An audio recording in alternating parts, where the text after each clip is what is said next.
जाने शनिवार व्रत कथा। विक्रमादित्य पर आ गई संकट के बादल।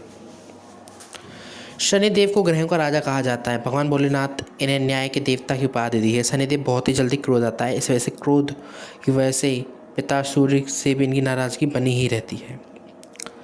साथ ही साथ शनिदेव की व्रत कथा। एक बार सभी 9 ग्रह सूर्य, चंद्र, मंगल, बुधि, बृहस्पति, शुक्र, शनि, राहु, केतु में बहस हो गई कि कौन सबसे बड़ा है। आपस में लड़ने के बाद सभी देवराज इंद्र के पास पहुंचे। इंद्र असमंजस की स्थिति में निर्णय नहीं दे पाए, परंतु उन्होंने सभी ग्रहों को सुझाव दिया कि पृथ्वी पर राजा विक्रमादित्य ही इसका फैसला कर सकते हैं, क्योंकि वो बहुत न्यायप्रिय राजा हैं। सभी पृथ्वी पर राजा विक्रमादित्य के पास गए, अपने आने का कारण बताया। राजा उनकी समस्या को सुनकर बहुत परेशान हो गए। उनका चिंतित होना लाजमी था, क्योंकि जिसको भी छोटा बताया तो वही गुस्सा कर जाएगा। राजा ने काफ़ी सोच विचार के बाद उन्हें एक उपाय सूझा।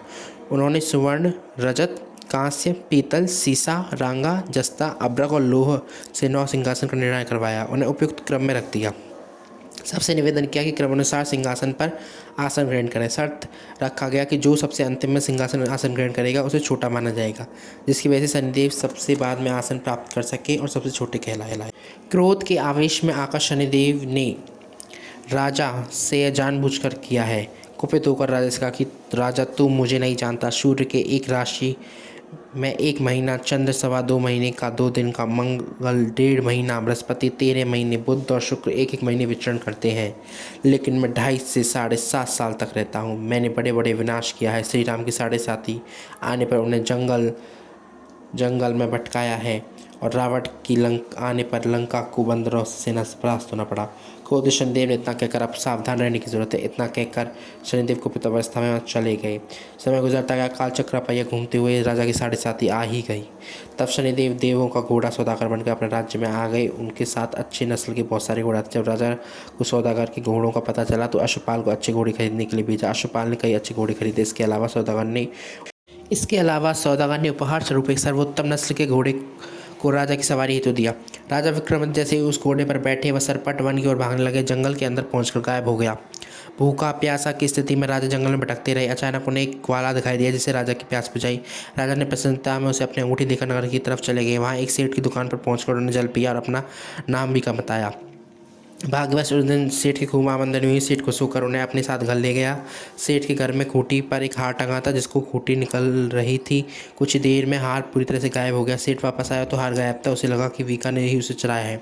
सेठ ने वीका को कोतवाल से पकड़वा दिया और दंड स्वरूप राजा उसे चोट समझकर हाथ पैर कटवा दिया।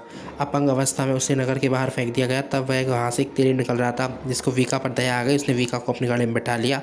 वीका अपनी जीप से बैलों को हाँकने लगा।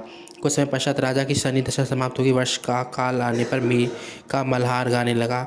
एक नगर की राजकुमारी मनभावनी से मल्हार सुनकर मन ही मन प्रण कर लिया कि जो भी इस राग को गा रहा है उसी से विवाह करेगी।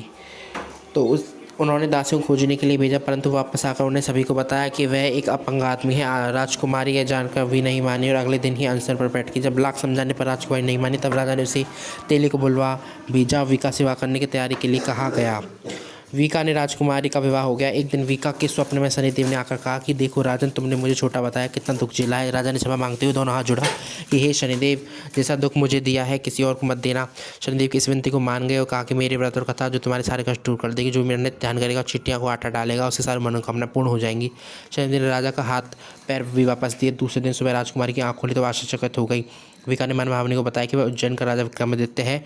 मनभावनी खुशी से फूले नहीं समा रही थी। राजा और नगरवासी सभी अत्यंत प्रसन्न हो गए। सेठ ने जब सुना तो वो पैरों में गिरकर क्षमा मांगने लगा। राजा ने कहा कि सब शनिदेव के कोप का प्रभाव था, इसमें किसी का कोई दोष नहीं। सेठ ने निवेदन करते हुए कि मुझे तभी शांति मिलेगी जब आप मेरे चलकर भोजन करेंगे। सेठ ने कई प्रकार के व्यंजनों से राजा का सत्कार किया। जब राजा भोजन कर रहे तभी उन्हें खूंटी से हार निकल रही थी। उस हार वापस आ गया। सेठ ने अनेक मोहरें देकर राजा का धन्यवाद किया और अपनी कन्या श्री कंवरी से पाणी ग्रहण का निवेदन किया। राजा ने शहर स्वीकार किया।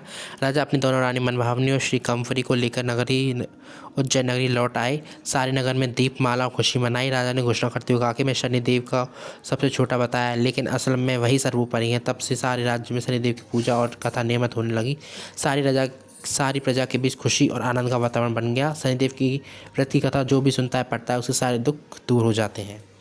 ऐसी वीडियोस के लिए आप हमारे चैनल को सब्सक्राइब कर लें, वीडियो को लाइक कर दें। इस प्रकार की सारी कथाएँ, सारी व्रत विधि हमारे चैनल पर आते रहेंगे। अगर आपको हमारे चैनल से जुड़ना है तो जो बेल आइकन है उसे भी प्रेस कर लें, ताकि कोई भी वीडियो डाले सबसे पहले नोटिफिकेशन आप तक पहुँचे। तो यहाँ तक वीडियो देखने के लिए धन्यवाद, और ऐसी आगे वीडियो देखते रहिए। लाइक करें, शेयर करें, कमेंट करें और चैनल को सब्सक्राइब कर लें। साथ ही साथ अपने दोस्तों, अपने मित्रों, अपने रिश्तेदारों के साथ इस चैनल को शेयर कर दें। मिलते हैं हम आपसे ऐसे ही नेक्स्ट वीडियो में। जब तक देखते रहिए एक से एक नई वीडियो। धन्यवाद। राधे राधे, जय श्री राधे।